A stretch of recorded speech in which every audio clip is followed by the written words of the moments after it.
Hello Amigos, ఈరోజు అయితే మా ఈ డే 4 అన్ప్లాన్ ట్రిప్లో మేము ఏం చేసామో అన్నీ మీతో షేర్ చేయబోతున్నాను. సో ఫస్ట్ అయితే మేము అరకు కాఫీ ప్లాంటేషన్కి అయితే వెళ్ళిపోయాము. అండ్ ఇక్కడ సైడ్ని చూసుకుంటే ఆ చెట్లన్నీ అయ్యాయన్నమాట. సో లోపలైతే ఎంట్రీ టికెట్ తీసుకోవాలి. సో లోపలికైతే ఎంట్రీ అయిపోయినాక పెద్ద పెద్ద చెట్లు, కాఫీ మొక్కలు అయితే కనిపిస్తాయి. రకరకాలు అన్నీ ఉన్నాయి, మాకు ఏంటో కూడా తెలీదు, కాబట్టి చూడడానికి అయితే వచ్చాం. ఇంకా అన్నీ చూసుకున్నాక ఒక నూడిల్స్, ఒక చికెన్ స్టిక్స్ తీసుకొని ఇక్కడ దగ్గరలో ఇంకా వైజాగ్ స్టార్ట్ అవుతాయని అని వైజాగ్ దారిలో ఒక దగ్గరలో వాటర్ ఫాల్ ఉందని తెలిసి ఆ వాటర్ ఫాల్ అయితే చూసుకుంటున్నాము. సో ఆ వాటర్ ఫాల్ దగ్గర చాలా బాగుంది. వాటర్ పెద్దగా లేకపోవచ్చు కానీ సీనరీ బాగుంది.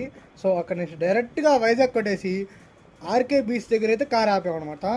Night time RK beach with masala deadly combination అదిరిపోయింది.